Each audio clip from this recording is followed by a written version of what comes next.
Seigneur Dieu et Père, on peut maintenant ouvrir ta parole afin que tu puisses nous conduire dans toute la vérité. Ce matin, on va toucher un sujet particulier qui est la Pâque. Cette Pâque qui était une fête juive de l'Ancien Testament, et on te demande de pouvoir être dirigé par ta parole, de pouvoir que nos cœurs soient comblés de tout ce qui peut être enseigné par la vérité. C'est ce qu'on fait Jésus contre nous. Bon, OK. Exode chapitre 12, du verset 1 au verset 11. Et nous aurons besoin de 2 dimanches matin, 2 prédications pour passer au travers de ce sujet-là. Parce qu'il y a la première partie, qui est la partie spirituelle, et la deuxième partie, qui est la marche pratique dans la Pâque. Il y avait l'aspect technique et l'aspect pratique de ce court texte. Et nous allons tout le lire. L'Éternel dit à Moïse et à Aaron dans le pays d'Égypte, « Ce mois-ci sera pour vous le premier des mois. Il sera pour vous le premier des mois de l'année. Parlez à toute l'assemblée d'Israël et dites, le 10e jour de ce mois, on prendra un agneau pour chaque famille, un agneau pour chaque maison. Si la maison est trop peu nombreuse pour un agneau, on le prendra avec son plus proche voisin. Selon le nombre des personnes, vous compterez pour cet agneau d'après ce que chacun peut manger. Ce sera un agneau sans défaut, mâle, âgé d'1 an. Vous pourrez prendre un agneau ou un chevreau. Vous le garderez jusqu'au 14e jour de ce mois, et toute l'assemblée d'Israël l'immolera entre les 2 soirs. On prendra de son sang et on mettra sur les 2 poteaux et sur le linteau de la porte des maisons où on le mangera. Cette même nuit, on en mangera la chair, rôtie au feu.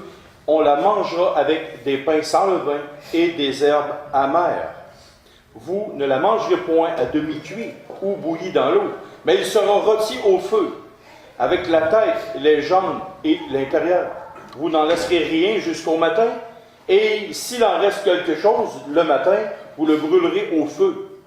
Quand vous le mangerez, vous aurez vos reins sains, vos souliers aux pieds et votre bâton à la main, et vous le mangerez à la hâte. C'est la Pâque de l'Éternel. OK? Comme je disais tantôt, c'est que la Pâque aujourd'hui, est-ce que ça ressemble à cela? Prenons l'Amérique du Nord. Qu'est-ce que c'est? On assiste à un miracle. À chaque pas. Il y a des cocos qui poussent dans le foin.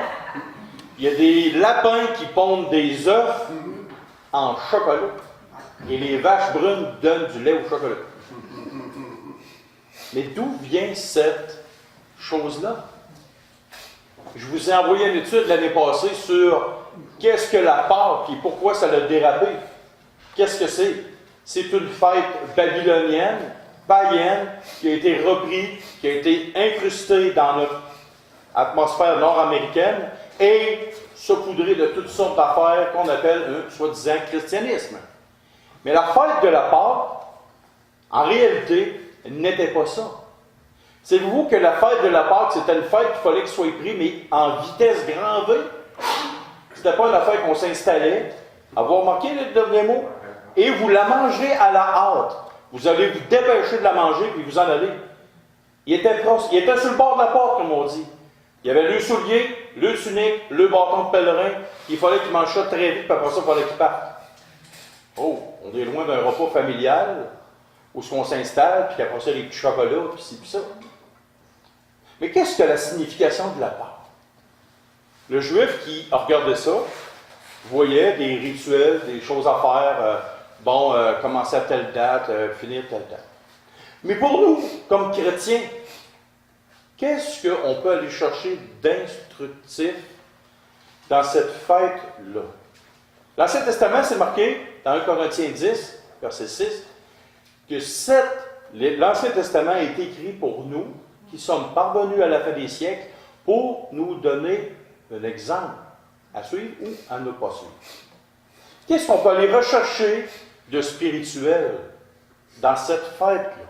Parce que les 7 fêtes de l'Éternel qu'il y avait dans l'Ancien Testament, il y avait des choses que pour nous, on peut aller chercher une instruction. Est-ce que ça vous tente d'avoir de la profondeur ce matin? Oui. Un enseignement un peu plus corsé. Oui? Non? Un petit peu plus en gros, oui. Un petit peu plus en chair, comme on dirait? OK, on va y aller. On va faire des parallèles entre ce qui était théorique, visible pour un Israélite, et pour nous comme chrétiens. La première des choses, on recommence le verset. L'Éternel dit à Moïse et à Aaron, dans le pays d'Égypte, ce mois-ci sera pour vous le premier des mois, et il sera pour vous le premier des mois de l'année. Hey, on est en Égypte, et là, il dit aux Juifs, pour vous, là, pour votre gang, vous allez commencer une nouvelle ère. Un premier mois de l'année. En plein milieu de l'année, on recommence, on met le compteur à 0. On commence le premier mois de l'année. Est-ce que vous avez jamais trouvé ça bizarre? C'est comme ça, on recommence au mois de janvier, en Amérique. C'est ça. Mais eux autres, comme nous, on commence en plein mois de janvier. Et puis là, c'est comme s'ils diraient que Dieu arriverait aux chrétiens et leur dirait, hey, écoute, en plein mois de juin, là, c'est le premier mois de l'année, nous autres, on commence. Qu'est-ce que vous diriez? Là, vous abandonnez votre système de comptabilité des jours, des semaines, des mois, là. On recommence à 0. Le 10e jour du mois de juin, pour nous, c'est le premier jour de l'année. Il y a un nouveau commencement. Carrément, là. La première des choses que Dieu leur dit, à partir de ce moment-là précis, vous allez commencer une nouvelle vie. Une nouvelle façon de voir les choses. L'Égypte, dans l'Ancien Testament, est toujours considérée, même dans le Nouveau Testament, est toujours considérée comme le monde. Les gens du monde. Et pour nous, comme chrétiens, qu'est-ce qui s'est passé lors de notre conversion? On va tourner dans 2 Corinthiens, chapitre 5, verset 17, s'il vous plaît.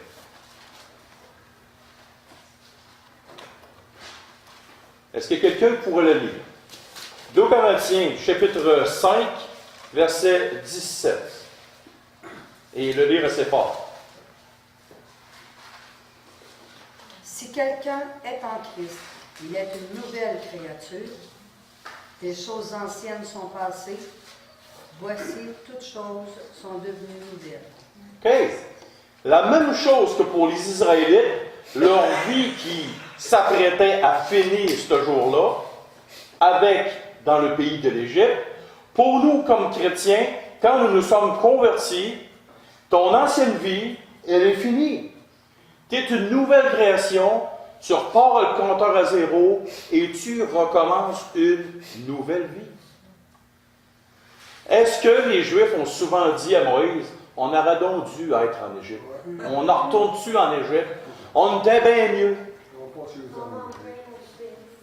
Est-ce que nous, comme chrétiens, si on est une nouvelle création, on peut avoir le même genre d'attitude? Oui. Il me semble que dans le monde, ça a l'air plus facile comme vie que comme chrétien. Êtes-vous vraiment sûr que vous voulez retourner mettre un pied en Égypte? Non. Ou voulez-vous retourner en esclavage? Si vous pensez que c'est plus facile dans le monde, pour moi, vous avez oublié votre ancienne vie. Parce qu'avant, vous étiez esclaves. Maintenant, vous êtes rendus des hommes et des femmes libres. Et vous savez où vous en allez. Hier, j'ai entendu ma mère parler avec quelqu'un. Et le gars, il disait, oh, après la mort, je ne sais pas tout ce qui se va arriver. Le gars, il n'est pas mourir dans X nombre de temps. Il n'a aucune conscience de ce qui se passe. Mais vous, vous êtes libre. Christ vous a libéré de l'Égypte spirituelle, du monde dans lequel vous étiez. Et il vous envoie vers une terre promise. Là, comme les Israélites, vous avez entendu, mais un jour, vous allez la voir, la terre promise. Donc, on regarde ça. On va tourner, s'il vous plaît, dans Galates, chapitre 2, verset 20. Quelqu'un pour le lire? Galates, chapitre 2, verset 20. Je vais vous faire participer ce matin. Ayez vos Bibles ouvertes. J'ai été crucifié avec Christ, et si je vis, Ce n'est plus moi qui vis, c'est Christ qui vit en moi. qui vit en moi. Et si je vis maintenant dans la chair, je vis dans la foi au Fils de Dieu qui m'a aimé et qui s'est livré lui-même pour moi. OK? Si je vis, quoi? Je vis pour moi, je pense à moi, me, myself and I.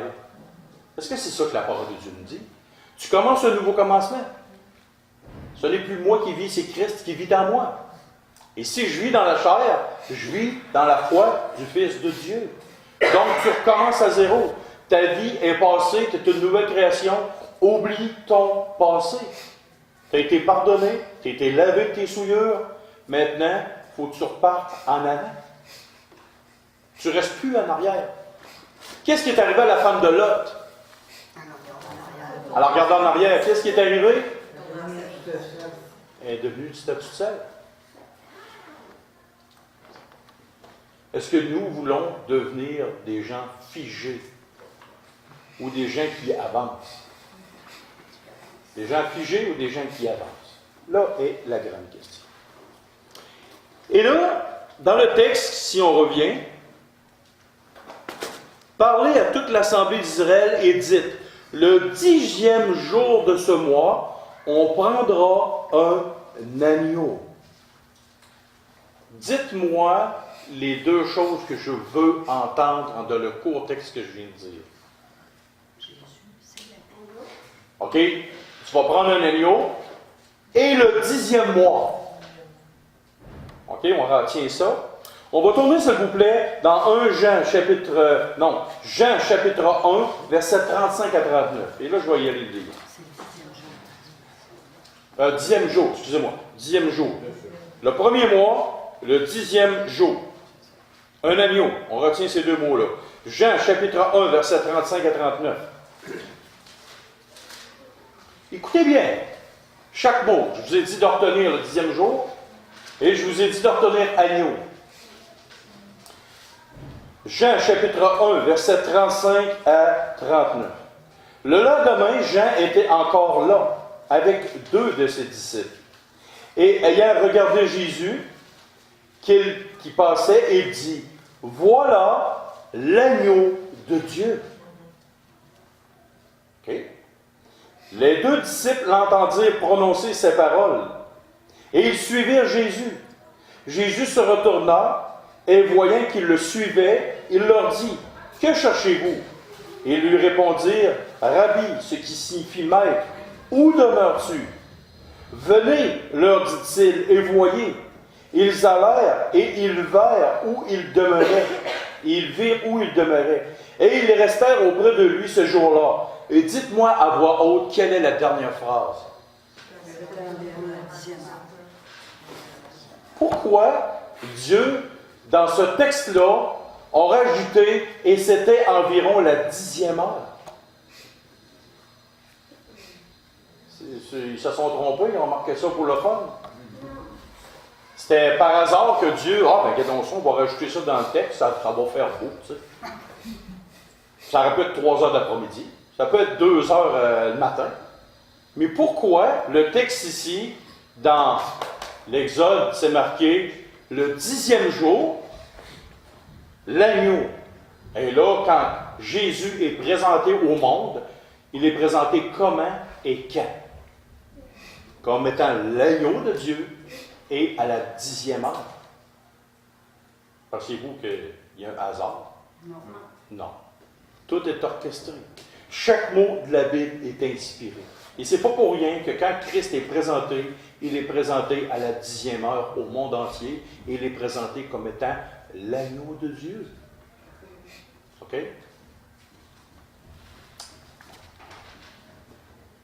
Et pourquoi Christ est présenté au début de son ministère comme étant l'agneau de Dieu? Pourquoi? Pourquoi il n'est pas présenté comme roi des rois? Parce que sa première venue, il fallait qu'il vienne comme un agneau. Et quelle est la caractéristique d'un agneau? Doux, paisible, Ça se débat pas. Ça se débat pas. Ça se laisse aller, ça se laisse tomber. Puis quand tu amènes ça à la boucherie, ben, il va, puis, ah ben, ok, d'abord, je vais y aller. Et c'était les caractéristiques que Dieu voulait pour son Fils et pour nous. Quand on lit Ésaïe 53 au complet, sauf les 3 derniers versets, 10, 11 et 12. Quand on lit Ésaïe, qu'est-ce qu'on voit? Homme de douleur, habitué à la souffrance. Il n'a pas ouvert la bouche. Il est allé à la croix. Il n'a pas dit un mot. Sauf 7 paroles. Et c'était tout le temps un coup crucifié avec des clous d'un pied et des mains. Tout était fait avec douceur. Qui s'est déjà accroché le coude ici, un nerf électrique? Ça Ça va fait mal, hein? Imaginez-vous une crucifixion, c'est cette intensité-là, tout le long que tu es crucifié puis que tu es conscient. Partout dans le corps à l'extrême. Et les Romains, se le savaient, ils étaient des champions de la souffrance. Il n'y avait pas eu un peuple plus grave pour faire souffrir des gens que les Romains. Ils étaient rendus des champions de toute catégorie. Et c'est ça que Christ a subi. Et c'est ça, à cause de son caractère doux et paisible, qu'il est appelé l'agneau de Dieu. Mais dans le futur, qu'est-ce qui se passe? Dans l'Apocalypse, c'est marqué, Apocalypse chapitre 5, qui va nous protéger de la colère de l'agneau. Vous avez déjà vu un agneau si fâché? Parce qu'il y a un double caractère dans la personne de Christ. Mais un jour, il va revenir comme roi des rois. Ce ne sera plus l'agneau de Dieu. On continue ici. Le 10e jour de ce mois, on prendra un agneau pour chaque famille, un agneau pour chaque maison. Si, et là il y a un si la maison est trop peu nombreuse pour un agneau, on le prendra avec son plus proche voisin, selon le nombre des personnes vous compterez pour cet agneau, d'après ce que chacun peut manger. OK? Il y a 2 parallèles. Au début, qu'est-ce qu'il y avait? Il y avait 2 disciples qui ont suivi Jésus, ce qu'on a lu tantôt dans le texte. OK? Mais il était présenté comme l'agneau de Dieu. Et si la famille, les gens étaient trop peu nombreux, il n'y avait pas assez de monde pour manger un agneau, qui a déjà mangé un méchoui? Ça prend du monde pour finir l'animal, OK? C'est pas juste 2-3 petites tranches qui vont faire la différence. Il faut que ce soit beaucoup de personnes. Qu'est-ce que, dans le texte, il préconisait?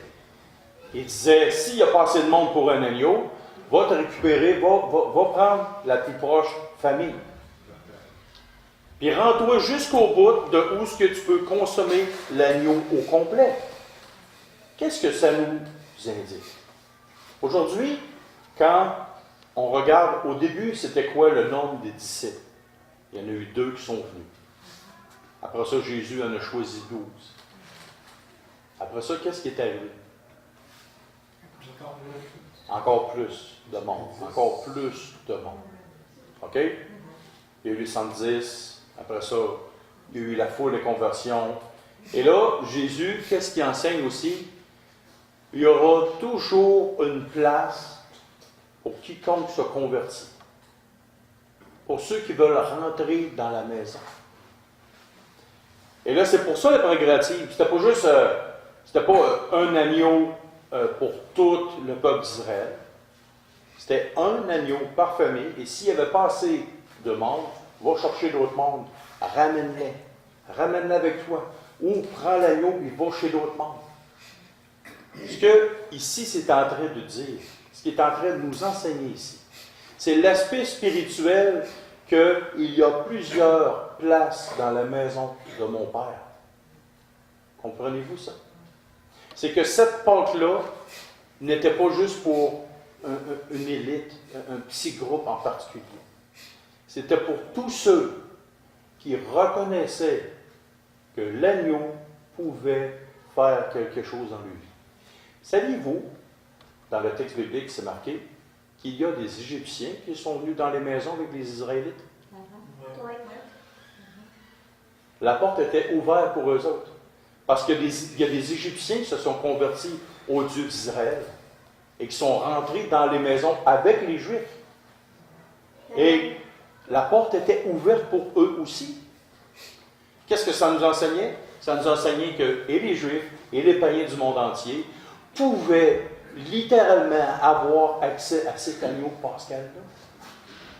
Et ça nous démontrait clairement que dans le futur, l'agneau de Dieu, qui est Christ, serait ouvert à tous ceux qui veulent rentrer dans la maison du Père. Et que ce n'était pas juste à un petit groupe restreint de personnes.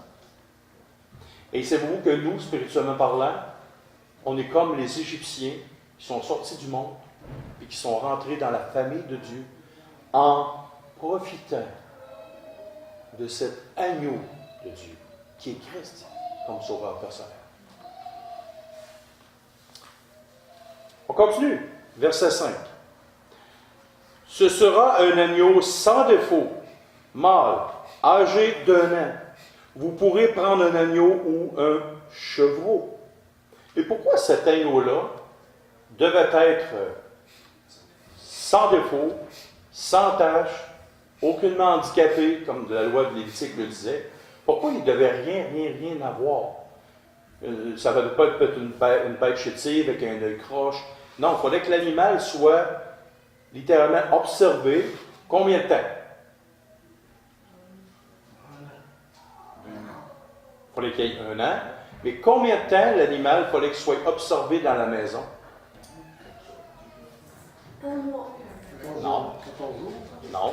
4 Tu rentres le 10e jour et le 14e jour. 4 jours, 4 jours. Donc, 4 jours. Retenez ça comme faux. 4 jours. Et pourquoi un animal sans défaut, sans tache, sans choses comme ça? On va tourner dans 1 Pierre 1, versets 18 à 21. 1 Pierre 1. Et au début, quand tu lis ça, tu te dis, voyons, comment ça que Dieu demande un animal sans défaut, sans tache, sans rien? 1 Pierre 1, verset 18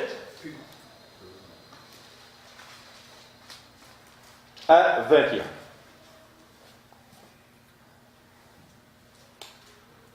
Vous savez que ce n'est pas par des choses périssables, par de l'argent ou de l'or que vous avez été rachetés, de la vaine manière de vivre que vous aviez hérité de vos pères, mais par le sang précieux de Christ, comme d'un agneau, sans défaut et sans tache, prédestiné avant la fondation du monde, il fut manifesté à la fin des temps à cause de vous. Par lui, vous croyez en Dieu, qu'il a ressuscité des morts et il lui a donné la gloire, en sorte que votre foi et votre espérance reposent sur Dieu. Christ était de tout temps, depuis toute éternité, dans la pensée de Dieu qu'il serait un agneau prédestiné, qu'il souffrirait. C'était pas que Dieu s'est fait prendre au dépourvu. Hey, ils l'ont crucifié sur une croix. Qu'est-ce que je vais faire? J'ai une petite carte dans ma poche, je vais le ressusciter. Non, c'était pas ça. C'était depuis l'éternité, avant que la terre soit fondée, avant que toutes les étoiles soient fondées, tout ce qu'on peut connaître soit créé, avant même que l'être humain soit fait, Dieu avait un projet. Le projet de nous sauver et le projet qu'il y ait un agneau, une victime qui prendrait notre place.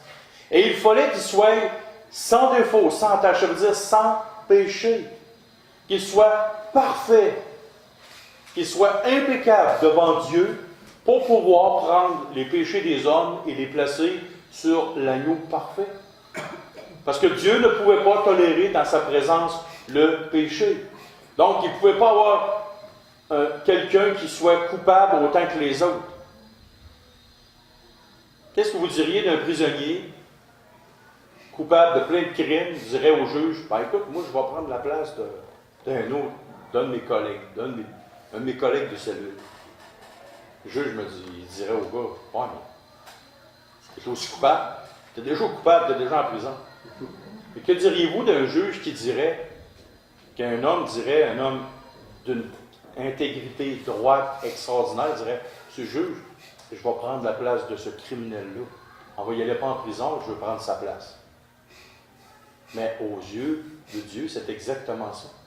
Christ était celui qui était sans défaut, sans tache, impeccable en tout point, et il a volontairement pris la place de celui qui était coupable. Donc, c'est pour ça que l'agneau pascal devait être sans défaut, sans tache, sans aucun problème. Et si on regarde, vous le garderez jusqu'au 14e jour de ce mois, et toute l'assemblée d'Israël l'immolera entre les 2 soirs. Qu'est-ce qu'on doit remarquer dans cette chose-là? On doit remarquer 2 choses. La première des choses, il fallait que l'agneau soit pris le 10e jour, mis dans la maison des Israélites. Qui veut garder un animal pendant 3 ou 4 jours chez eux dans la maison? On ne parle pas d'un lapin d'une petite cage. On parle d'un mouton laissé libre dans la maison, avec ce qui vient avec. Les petits pépis et les petits caca. Mais c'était comme ça. Mais rassurez-vous, il quittait cette maison-là. Fait que même s'il y avait des petits pépis et des petits caca, c'était pas si pire que ça. Il quittait la maison. Mais il fallait que cet agneau-là soit pris, mis dans la maison des Israélites et observé. Pendant combien de temps? 4 jours. Pourquoi vous pensez 4 jours? Y a-t-il quelque chose qui va apparaître dans le Nouveau Testament? OK. On va tourner dans Luc chapitre 3, verset 23.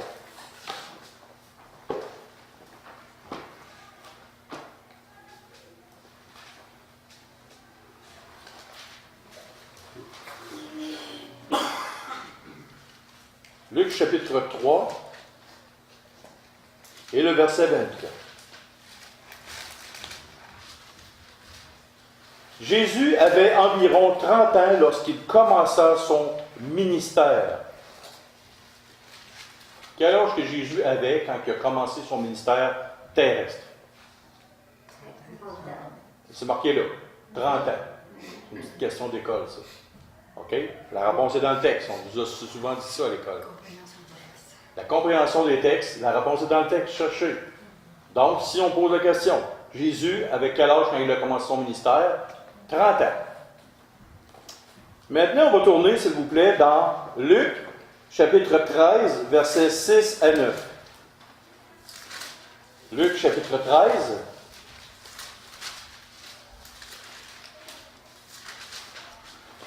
Le verset 6 à 9. Écoutez bien la parabole que Christ enseigne. Et c'est dans le seul texte de Luc que c'est mentionné. Écoutez bien, comme il faut, attentivement la parole de Christ. Et il dit aussi cette parabole. Un homme avait un figuier planté dans sa vigne. Un figuier planté dans une vigne. Avez-vous déjà vu ça dans le monde entier? Une vigne, puis il y a un figuier planté en plein milieu d'une vigne. C'est quoi un figuier? Un figuier, c'est un arbre qui donne des figues. Mais ça n'a pas rapport en plein milieu d'une vigne. Une vigne, c'est des raisins, puis là, tu as des figues. Un figuier planté en plein milieu d'une vigne. Et cet homme, il vint pour y chercher du fruit, et il n'en trouva point. Alors il dit au vigneron, voilà 3 ans que je viens chercher du fruit à ce figuier, et je n'en trouve point. Coupe-le, pourquoi occupe-t-il la terre inutilement? Le vigneron lui répondit, Seigneur, laisse encore 7 années, je creuserai tout autour et j'y mettrai du fumier. Peut-être à l'avenir donnera-t-il du fruit, sinon tu le couperas. Qu'est-ce que Christ est en train d'enseigner dans cette petite parabole-là? C'est bien ça. Il dit aussi cette parabole, un homme avait un figuier planté dans une vigne. La vigne, chaque plant de vigne représente les nations. Le figuier représente la nation d'Israël.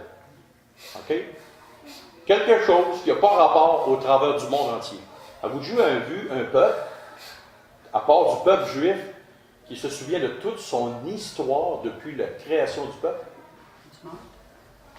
depuis la création du monde, depuis la création du peuple, Abraham, quel peuple peut dire « Nous nous souvenons de nous, de où nous sommes partis ». Baba, de quel pays tu viens? C'est quoi le début de ta nation? Je pourrais demander ça à n'importe quelle personne. Freddy, tu viens du Bénin? Dis-moi le début de ton histoire. Le début de l'histoire de ta nation. Aucune idée. Quel est le début de l'histoire du Canada, messieurs? Dites-moi pas Jacques Cartier ou Christophe Colomb. S'il vous plaît. C'est les Indiens. Savez-vous que les Vikings sont venus faire un tour en l'an 1000? Oui, hein? Non, vous ne saviez pas. Il n'y a personne, à part le peuple juif, qui peut dire « Nous venons de telle personne ». C'est un peuple unique et il le sera toujours à travers le monde entier. OK, on continue. Alors il dit au vigneron, « Voilà, 3 ans que je viens chercher du fruit à ce figuier. » Qui vient chercher du fruit en Israël pendant 3 ans? Jésus. Et là, il dit au vigneron, « Eh bien là, écoute, je ne trouve pas de fruit, coupe-le. » Et qu'est-ce que la personne lui dit? « T'offres encore 1 an. » Le texte, là, il fallait regarder dans la maison d'Israël l'agneau pascal pendant combien de temps? 4 jours. Et là, Christ est venu pendant 3 ans, il a offert 1 année de plus. Presque. Voyez-vous le parallèle? Pourquoi 4 jours? Presque 4 ans en Israël. On va dire presque, parce que ce n'était pas tout à fait. Mais il y a un parallèle. Chaque mot de l'Ancien Testament a une raison, une signification qui nous parle de Christ.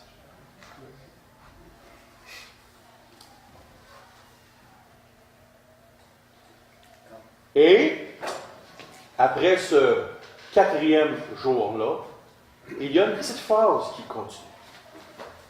Et toute l'assemblée d'Israël l'immolera entre les 2 soirs. Voyez-vous venir où est-ce que je m'en vais? OK, je vous le dis. Qu'est-ce que immoler? Sacrifier. Entre les 2 soirs. Que s'est-il passé quand Christ a été crucifié? Premièrement, il a été jugé tout de travers en pleine nuit. Ils l'ont crucifié à quelle heure? À midi. Et qu'est-ce qui s'est passé en plein milieu de la journée? Les ténèbres sont venues. Christ a été crucifié entre 2 soirs. Là, en plein après-midi, un soir, et il a été crucifié entre les 2 soirs. Pensez-vous que c'était par hasard que Christ, il y a eu des ténèbres qui sont venues sur la terre complète? Parce que quand Dieu dit c'est entre les 2 soirs, c'est entre les 2 soirs. Le parallèle est extraordinaire. Cette Pâque-là, chaque détail, chaque mot a son parallèle dans le Nouveau Testament. Et toute l'assemblée d'Israël l'immolera entre les 2 soirs. Est-ce que c'était juste une petite gang qui sont allés voir Jésus crucifié sur la croix? C'est marqué que tout Israël, et pourtant, les Romains crucifiaient du monde à tour de bras à tous les semaines. C'était un minimum à 25-30 par semaine, puis des fois, c'était 10-15 par jour. Aussitôt qu'il y en a un qui ne plaisait pas à Rome, « Ah ouais, toi mon champion, tu sais à quoi? » Et pourquoi cette mort-là, c'est marqué que tout Israël s'est présenté et a regardé Christ. Parce que c'est tout Israël qui l'ont immolé entre les 2 soirs.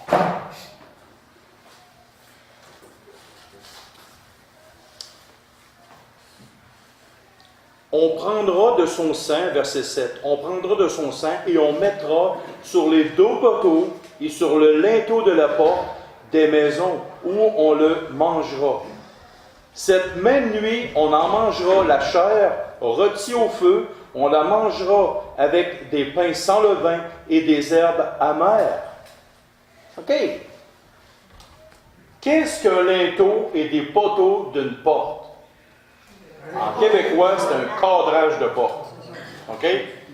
Les poteaux, c'est sur le côté, et le linteau, c'est en haut. Est-ce que vous êtes d'accord avec moi? OK. Pourquoi vous pensez que Dieu n'a pas fait mettre de sang sur le pas de la porte? Pour qu'il marche sur le sang de l'agneau. OK. Est-ce que vous êtes déjà arrivé à dire, « Ouais, mais il a mis ses poteaux, il a mis sur le linteau, mais il n'a jamais mis à terre. » OK, il ne voulait pas marcher dans le sang. Mais il me semble qu'il reste une craque en dessous de la porte. Il me semble que l'ange de la mort aurait pu passer et dire, « Ah, il y a un trou, je ne suis pas pareil. » Et pourquoi vous pensez que Dieu n'a pas dit aux Israélites, « Mets du sang sur le pas de la porte. » Il y a une raison.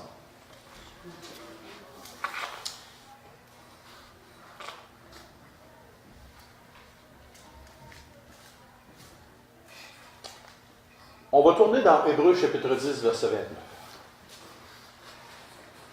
Hébreux chapitre 10, verset 29. De quel pire châtiment pensez-vous que sera jugé digne celui qui aura foulé aux pieds le Fils de Dieu, qui aura tenu pour profane le sang de l'alliance, par lequel il a été sanctifié? Voici le symbole et le parallèle. Pourquoi que Dieu n'avait pas dit « mets du sang aux pieds », le verset ici nous le dit. C'est pour ne pas fouler aux pieds. Autrement dit, pas outrager, pas s'en foutre. C'est de marcher dessus, on s'en balance. OK? Et le parallèle de ça, si vous voyez une grande foule, là, il y a une panique. Qu'est-ce qui arrive? Les gens deviennent tellement insensibles qu'ils marchent sur le monde. Là. Il y a du monde qui se font piétiner. Et le parallèle ici, pourquoi que Dieu ne voulait pas qu'on mette du sang dans le bas de la porte? C'était pour pas que le sang de l'agneau soit pris pour comme rien, qu'on marche dessus. Il ne faut pas fouler aux pieds le sang de l'agneau. Et le parallèle était là ici. Et j'aimerais qu'on tourne dans Amos, dans l'Ancien Testament. Amos chapitre 8, versets 7 à 10.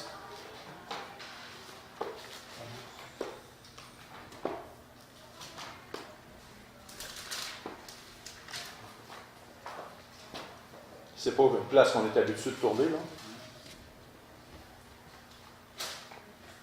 Que s'est-il passé quand Christ est mort crucifié? Quand il est mort, puis qu'il s'est marqué, il rendit son esprit. Avoir marqué qu'il n'y a pas personne qui peut faire ça, et il rendit son esprit. Moi, quand je vais mourir, c'est pas moi qui va décider l'heure et la seconde que je vais faire. Je vais m'accrocher. Probablement que c'est la réaction que je vais avoir, parce que c'est pas naturel pour un homme ou une femme de se laisser aller dans la mort. Christ a littéralement dit, je remets mon esprit. Entre tes mains, je remets mon esprit. Et il l'expira. C'est lui qui l'a décidé quand est-ce qu'il allait mourir. Il avait le contrôle sur toute chose. Et regardez bien. L'Éternel l'a juré dans Amos chapitre 8, versets 7 à 10, à 9. Non, à 10. Et l'Éternel l'a juré par la gloire de Jacob. Je n'oublierai jamais aucune de leurs œuvres. Le pays à cause d'elle ne sera-t-il pas ébranlé? Et tous ses habitants ne seront-ils pas dans le deuil? Le pays montera tout entier comme le fleuve. Il se soulèvera et s'affaissera comme le fleuve d'Égypte. En ce jour-là, dit le Seigneur, l'Éternel, je ferai coucher le soleil à midi. Et j'obscurcirai la terre en plein jour. Je changerai vos fêtes en deuil et tous vos champs en lamentation. Je couvrirai de sacs tous les reins et je rendrai chauves toutes les têtes. Je mettrai le pays dans le deuil comme pour un fils unique. Et sa fin sera comme un jour d'amertume. Que s'est-il passé quand Christ a été crucifié? C'était annoncé d'avance. Chaque mot, chaque étape, chaque chose du Nouveau Testament était annoncé d'avance pour nous. Parce que ce n'était pas pris au dépourvu. Et là, on va terminer avec le verset 8. Cette même nuit, on mangera la chair rôtie au feu, on la mangera avec des pains sans levain et des herbes amères. Je vais arrêter là. Parce que là, on va tomber dans la partie pratique. Dans la partie pratique. On a vu la théorie, la partie spirituelle. Qu'est-ce que signifiait la mort de Christ lors de la Pâque? Qu'est-ce que c'était la Pâque quand les Juifs ont fait ça? Mais maintenant, à partir du verset 8 jusqu'à l'autre verset, nous allons voir le parallèle entre les Juifs, le pratico-pratique, comment il fallait qu'ils célèbrent. Au début, c'était théorie. Il fallait qu'ils mettent du sang, il fallait qu'ils regardent l'agneau, il fallait qu'ils l'immolent. Bon, le pratico-pratique, quand ils commencent à manger l'agneau, comment est-ce que les Juifs faisaient? Et ensuite de ça, qu'est-ce qui va être le parallèle pour nous? Parce que Christ, notre Pâque, a été immolé. Maintenant, comment devons-nous être avec la Pâque dans notre vie? Avez-vous hâte à dimanche prochain? Oui. OK. On va prier là-dessus. Seigneur Dieu et Père, merci pour ces riches enseignements. Merci pour ces parallèles qui sont constants dans ta parole. Merci parce que c'est riche d'instruction et que tu nous apprends toujours. Il s'agit juste de s'arrêter, de lire et de prier. Et tu nous enseignes au travers des temps, des époques. Alors, bon Père dans le ciel, merci pour ce si grand sacrifice, ce si grand amour. Et en cette journée de Pâques, on te demande, Père, de toujours revenir dans ta vérité. Une Pâque commerciale, une Pâque juive ou une Pâque spirituelle. Donne-nous de toujours revenir à la vérité des Écritures pour ne pas être emportés par tout vent de doctrine et toute mauvaise compréhension. Et c'est au nom de ton Fils Jésus qu'on. Amen.